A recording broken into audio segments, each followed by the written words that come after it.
Ooh, good morning, sports fans. How you doing? How you living? Let me get the hood on. The hair ain't cut.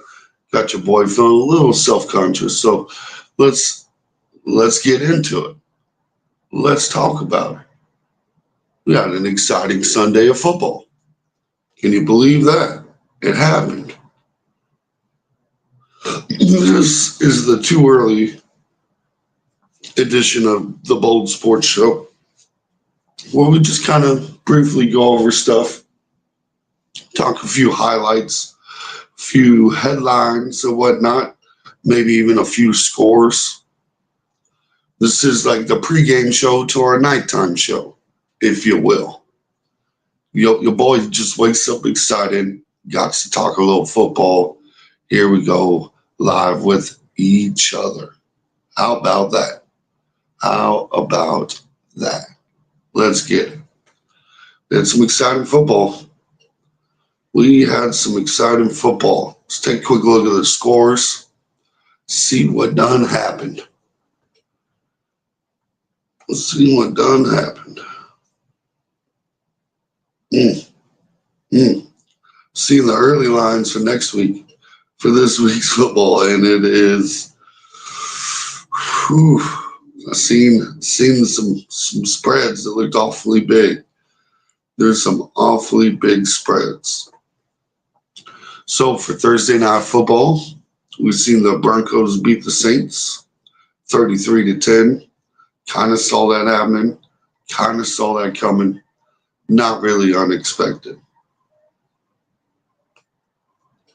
Next, we had the early London game, which we do our Sunday morning pregame show, and it was there.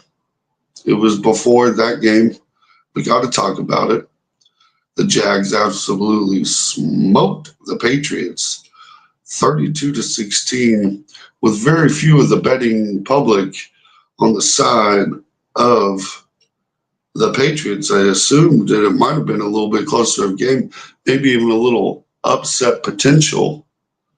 No, not on that one. Not on that one. Next, we got the Seahawks versus the Falcons. Shout out to that. Shout out to that. The Seahawks with the upset, 34-14. Not a bad one. Not too shabby.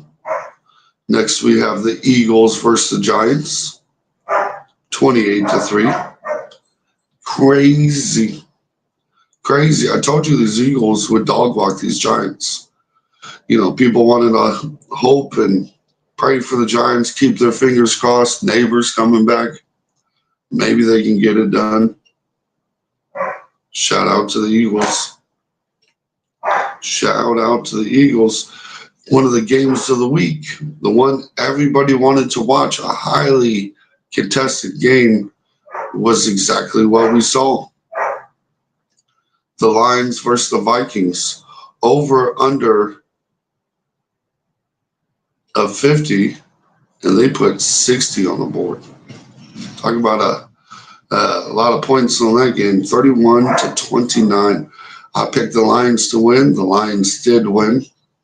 Shout out to them for the little upset there. The Vikings were favored. They were 5-0 going into that game. They were currently 5-1. Shout out to the Vikings for a very impressive start to the season, leaving your boy Kansas City Chiefs the only win of the day. Yo, shout out SR Productions, Mr. First. That's what we're going to have to start calling you, bro. Mr. First to comment. He ain't shy to hit the clickety-clack, folks. How about that? My team won. Look, I told you they would. I tried telling folks. My co-host, Dude with a Beard, did not want to hear it. He thought the Vikings could get it done. Vegas told you the Vikings were 1.5-point favorites at home, which means even Vegas knew the Lions should be winning that game. They said it would be a coin toss. It kind of looked like one, right? Back and forth battle. You know what? Didn't the Vikings go out on an early lead or something like that? If I remember right, watching the game, like it was nice. Jake Bates scored the game-winning field goal. Yeah, and that was a nice one. Look, they had no problem going down the field at the end of the game. Like that was just expertly done by Jared Goff in the Lions. Like it's just expertly done. I tried to tell you, look, you never want to lose your star defensive end, right? Hutchinson is an X factor, but these Lions are not built around one man. They're going to be competitive no matter what. As long as you got that offense clicking, look, sign me up. Sign me up. Yeah, first quarter 10-0 Vikings lead. Second quarter 21-10 Lions lead. 21-17 Lions lead second quarter. I think you meant third quarter. Or 28-17 Lions third quarter. And then fourth quarter, 31-29. How about that? But people don't understand. Some people don't get it. You know, it's easy to hype up your picks, tell people, you know, you're some magician, you know, you can do this, but you can check the tape. You can check the tape. I get the Super Bowl matchup every year. Every year. It is so rare for me to hit on a Super Bowl matchup. It ain't even funny. Now, I might get the games wrong sometimes. Every once in a while, you know, I'll pick a winner and they don't win. I picked the Eagles to beat the Patriots. You know, just to give you an example. Just to give you an example. Bet on it too. You know, didn't just say it. Bet on it. Bet on it. And when I pick these teams, like, this is what's going to happen. We're going to see a Lions Chiefs Super Bowl. It is. But then Jake Bates kicks the game-winning field goal. You got to put a big W on that. That was a big win for the Lions. To me, Kings of the North. You just proved it. You just proved it. The only other team that you're really worried about in the division is the Vikings, as a Lions fan. And as a Vikings fan, you're going to say the same thing. The only thing you're worried about is the Lions. Can we beat the Lions? What about the Lions? And we see it. We've seen it. 31-29. No problem. Toe for toe. Shout out to the Vikings. I had questions in the back of my mind if they were going to play such a legitimate team like the Vikings, how would it look? You know, sometimes you get some easy games on your schedule and you got to get tested by the fire. And the Vikings still showed up. They still showed up. They didn't win. They did not win, you know, but you can take away some things in a loss. You know, Jaden Daniels lost to the Ravens, still put up a good performance, you know, still did a good job. So shout out to the Vikings to show they're not fake. You know, even though you lost, you're not fake. You're a strong NFC team. You have playoff potential. You know, they should be a wild card spot. I would imagine they find a way to sneak into an NFC wild card spot. It's got to happen, right? Like, I would imagine. Like, we'll see. We'll see. It was a good little weekend. Good little weekend. What was the other game that I was looking forward to? Ooh, let's talk, let's talk a little 49ers Chiefs. Let's talk a little 49ers Chiefs. No, let's do Sunday Night Football first. Russell Wilson pulled it out. Jose, yo, and we got a Chiefs fan in the house. Shout that out. Shout out to y'all this morning. Level of water always 75% of the world. Think about that. Globe is a lie. All right, Russell. We're talking sports here. You got a little sports take. It's too early in the morning on a Monday to be talking about flat Earth, bro. Like I can't do it.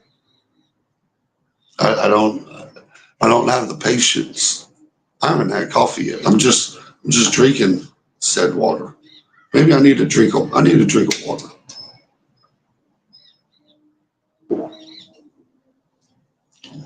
But we're not doing flat Earth.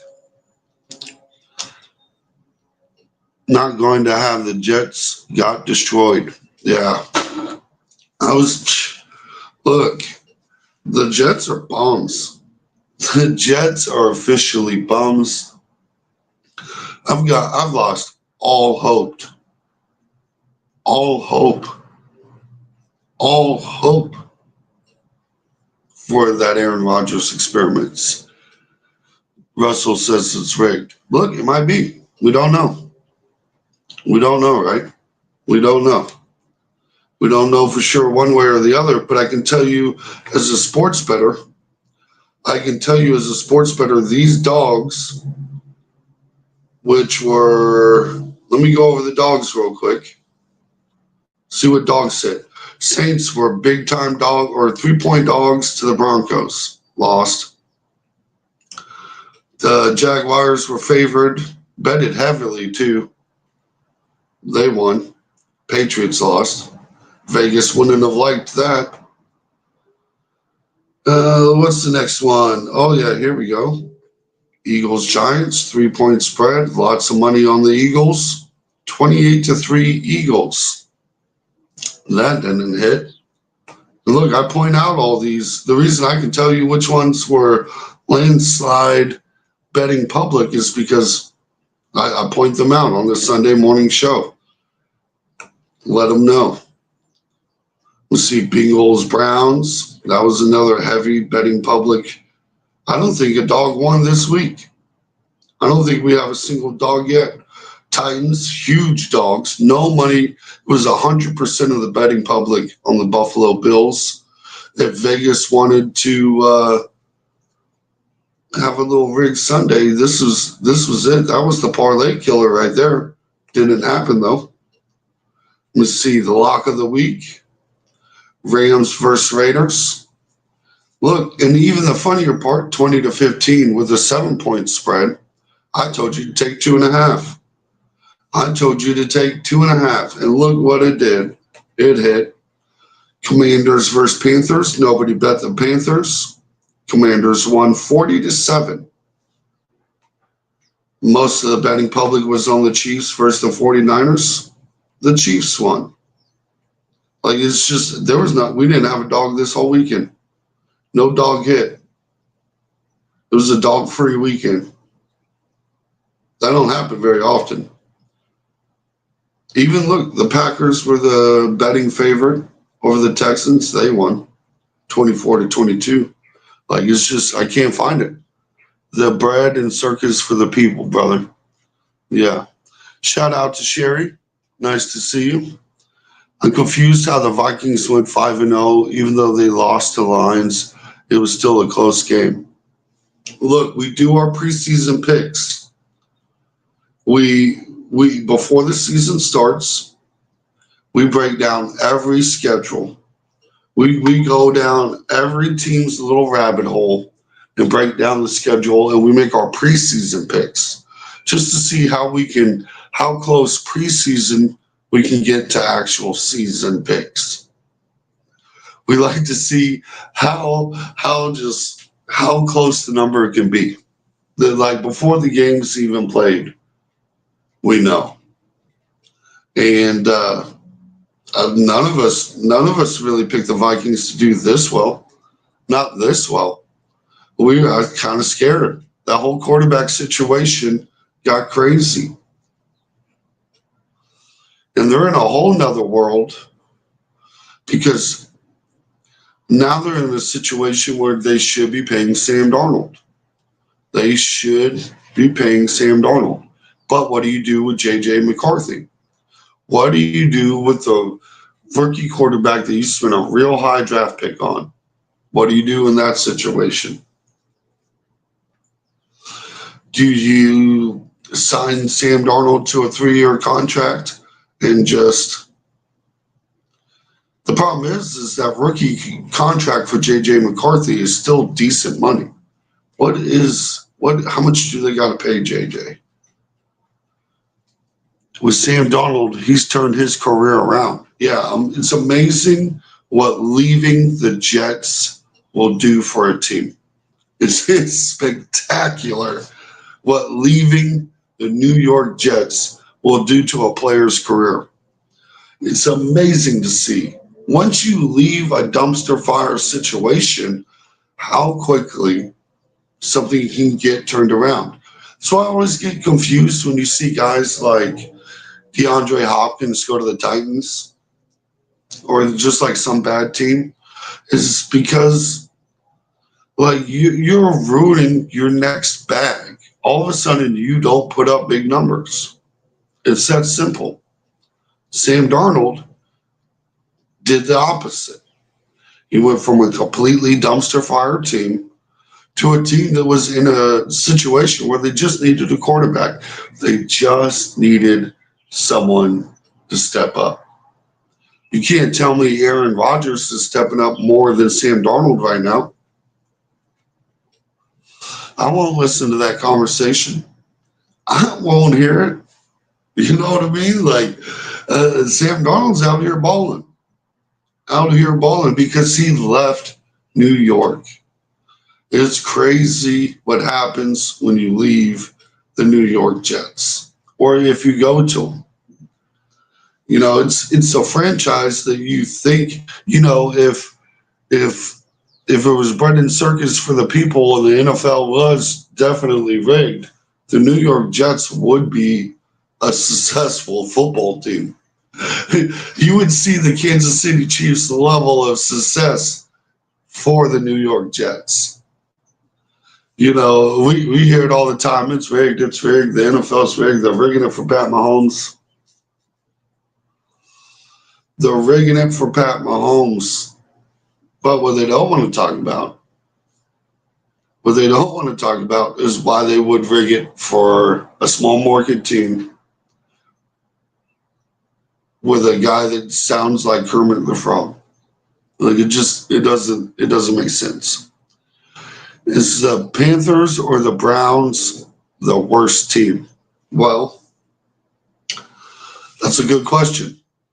I currently would have to go with the Browns. Well, the Browns might be in a better situation. They currently don't have to worry about Deshaun Watson anymore. Deshaun Watson tore his Achilles Sunday. We don't hope for anybody's injuries on this show, but we have a big disdain. We absolutely hate Deshaun Watson. Absolutely do not like the guy. So seeing he goes down, it's just done.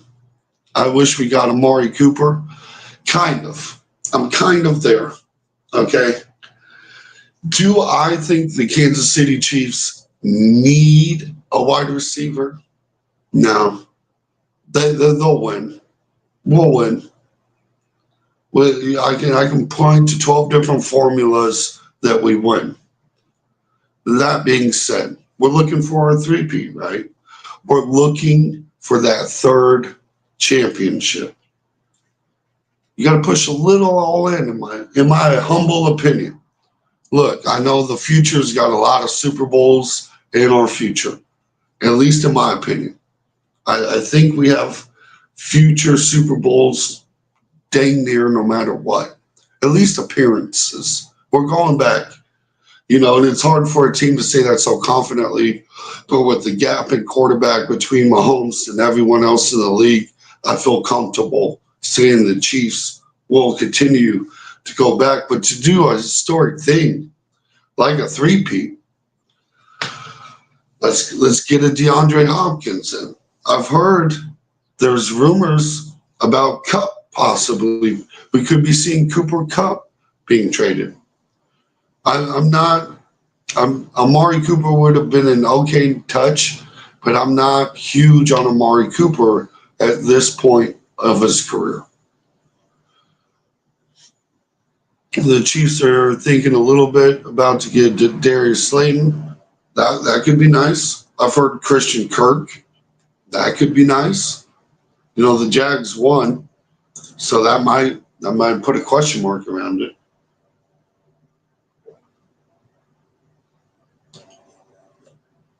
We really kind of needed the Jags to lose to the Patriots if we wanted Christian Kirk to be a reality. But there's other players around the league. Well, I'd be kind of surprised if they did not make a move. At best, what are we looking at? Um, you get Hollywood Brown back at the playoff time, maybe. That could be a nice addition. We still got a guy coming back there.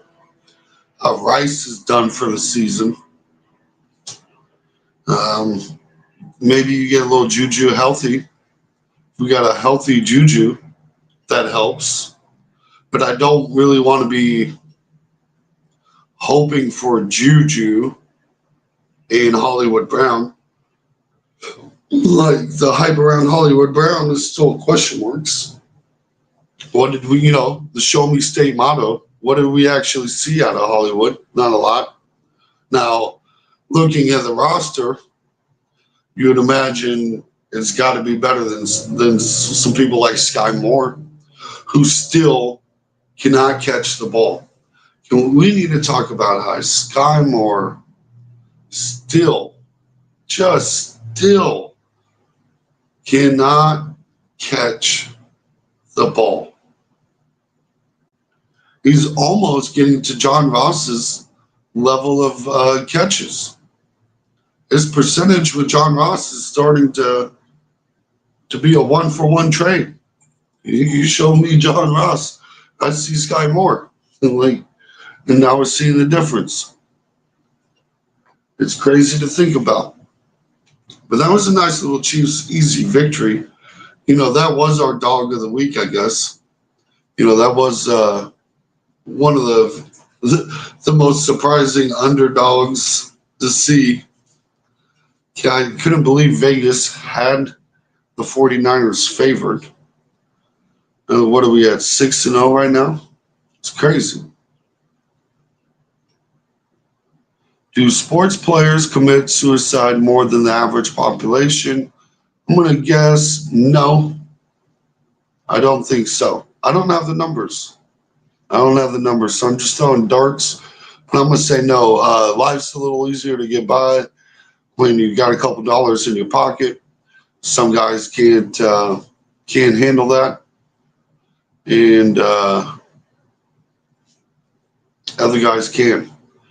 Even though Kadarius Toney was not catching anything, he did kind of win us the Super Bowl versus the Eagles. Yeah, I was kind of surprised, honestly, that the Chiefs moved on from Kadarius Toney, because when I looked at the roster, Kadarius Toney had a more significant ceiling than what Sky Moore, John Ross, any of the practice squad players. He should have a higher ceiling than Sky Moore. He should have a higher ceiling than Watson. And a few other things like that. It's just crazy that this was what happened.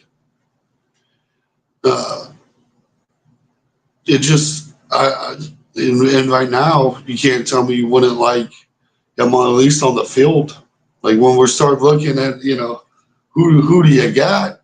You got to have somebody there on the weekend. And everybody seems to keep being hurt, And the wide receiver room looked great going into the season.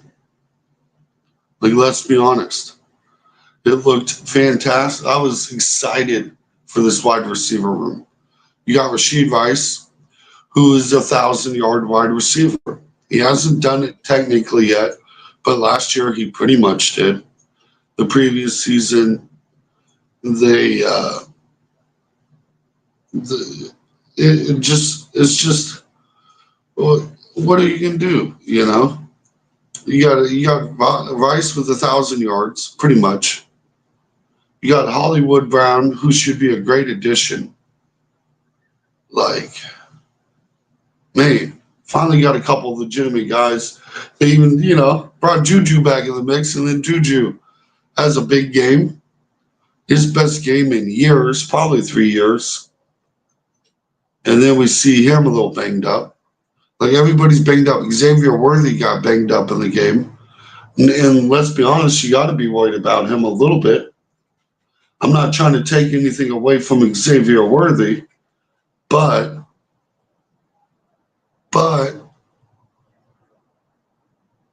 he's a small guy. He's not the biggest. So we get worried about that.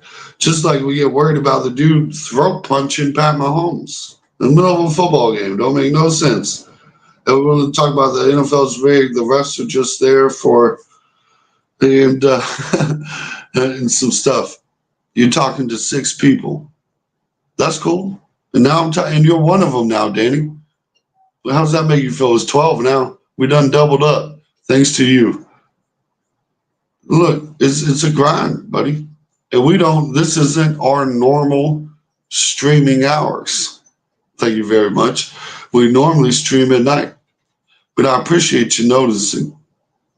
When you get done with the stream, notice that it's 6 people at once, but usually a couple hundred people overall. Appreciate you, Danny. Without haters, how do you truly judge success? Without haters, how did you know you did it right? The problem for you, Danny, is you can't even get 6 people.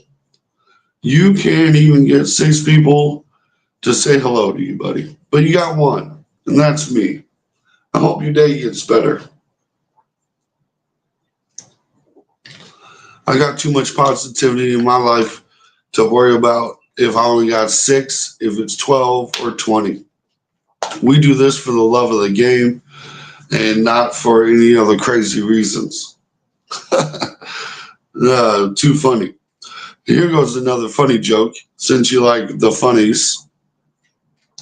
Devontae Adams went from one 2-5 team to another 2-5 team, but with homies. Check out that headline. It could not be closer to the truth. Another fun little stat of the weekend is Patrick Mahomes and Brock Purdy combined for 0 passing touchdowns. 0. But they combined for 5 interceptions. And people will look at the stat line for Pat Mahomes and be like, it wasn't that great. It wasn't that great. But if you watched the game, he made pretty much all the throws. He did miss one deep. He threw a little too far for Xavier Worthy on one, but he was pretty accurate most of the game. And like, how many of those 3rd down plays did he pick up on his feet? What do you have, like a 33-yard run? Patrick Mahomes. Now all of a sudden out here looking like Lamar Jackson. See, he got nobody to throw to. Nobody can get open. I've seen a little highlight of Aaron Rodgers getting kicked.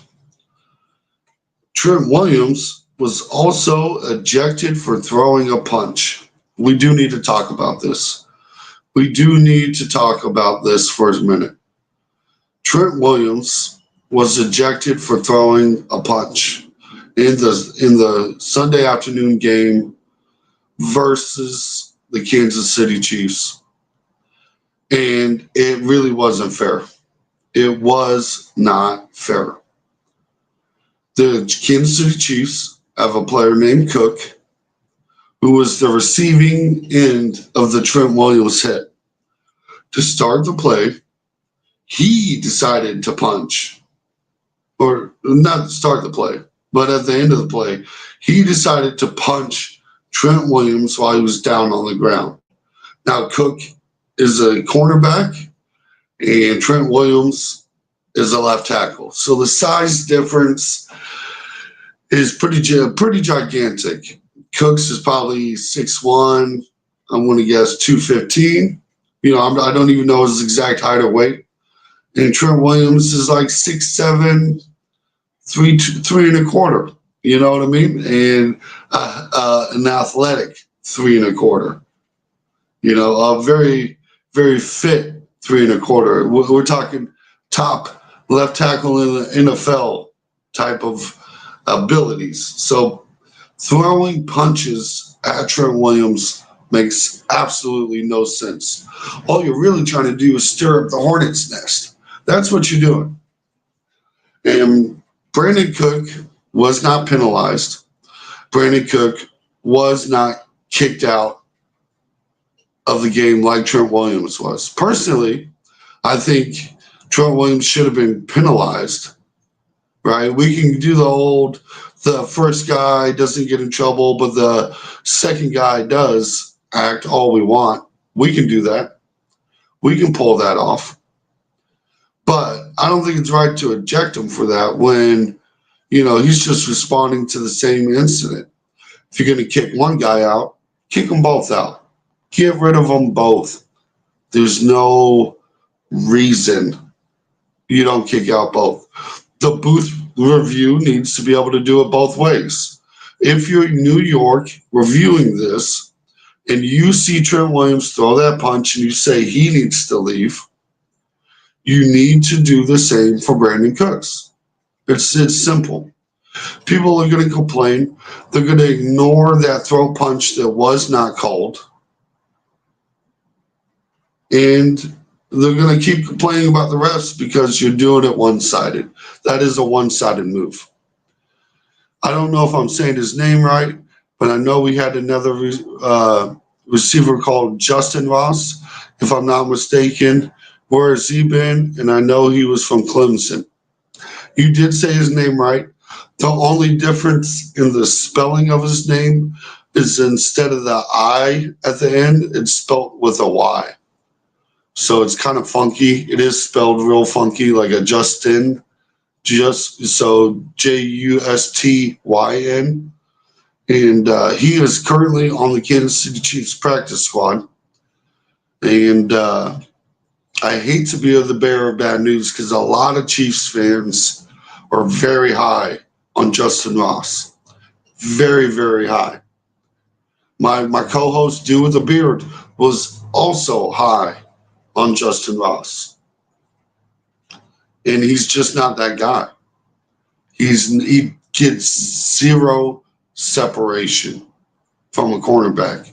He's probably one of the easiest wide receivers to defend. He would somehow, some way let my 38-year-old overweight ass defend him. He's slow. He runs like a 4.8 or something. Like, he's ridiculously slow. People like him because of his ability to high point balls. He can jump. He can out jump this white boy by a country mile. Okay. And he's decent at contested catches. But the problem with that is Pat Mahomes doesn't like throwing contested catches. He likes his receivers to be open. He's not afraid to throw in traffic, but he does not want to be playing the jump ball game. You know why you don't play the jump ball game? It's the riskiest pass in the NFL. That's why guys would rather throw it out of bounds when it's just in a window where only their guy can catch it. You'd rather completely miss on the play than throw a 50-50 ball. Like, it's just not there. I know that he was very good in college. He was just very injured. Yeah, he was very injured. He did have a neck problem. And it made him kind of absolutely. He went from being a lock of the first round, like he was a first round lock pretty much, to being an undrafted guy. He completely fell out of the playing in the National Football League. I can't remember the exact number, but I want to say it was either 3 or 6 teams cleared him to play. That was it. He only had so many options of places that were willing to risk letting him play because, he can get hurt and seriously hurt for a long time. So the Chiefs benched him basically his rookie year so that he can get healthy, give him a chance to, get healthy, work on things, get you in there. Last season, he made the active 53-man roster. He made the roster. Shout out, I always shout out to anybody that goes from undrafted that makes a 53-man roster. You done did something it's a monumental task. But he didn't do nothing. All season long, he did jack diddly. Then he got in a little trouble. He decided to break his girlfriend's vacuum or something. Something stupid. Something absolutely stupid. Got in more trouble about it than was probably realistically necessary. You're like, why are we doing this? Why are we hanging our hats up on this? And basically missed like 4 or 5 weeks or something like that and had trouble getting back on the field. He had to work his way back on the field and barely did that. And when he did work his way back, he did nothing. He did nothing in all the snaps that he's seen. He had a 50% completion rate. People complain about Sky Moore dropping balls, and Justin Ross dropped more balls than Sky Moore. And this year, with such a loaded wide receiver room, they ran out of spots. Instead of carrying 7 wide receivers for the first time ever, or 8, whatever it was, some ridiculous number, like they had to go out their way to add Justin Ross. Instead of doing that this year, they put him on the practice squad, where he rightfully belongs, if we're going to be completely honest. That's where he should be. That's what makes sense.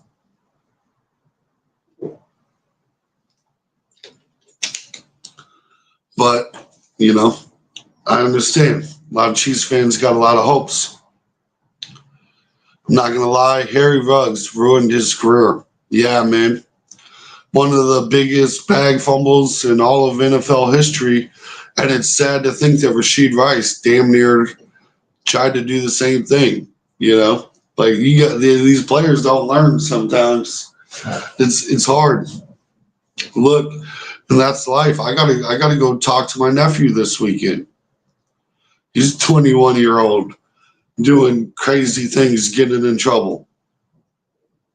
And now I gotta have a conversation with him about the priorities of life. You gotta be that old man that you don't want to be. It's a tough break, tough doing. But folks, this is your Sunday morning too early bold sports show. It is too early to be talking crazy, and we're going to get out of here before we get too late. I might try to start doing these early in the morning. We'll see. But we are live every night at 9 p.m. Eastern time.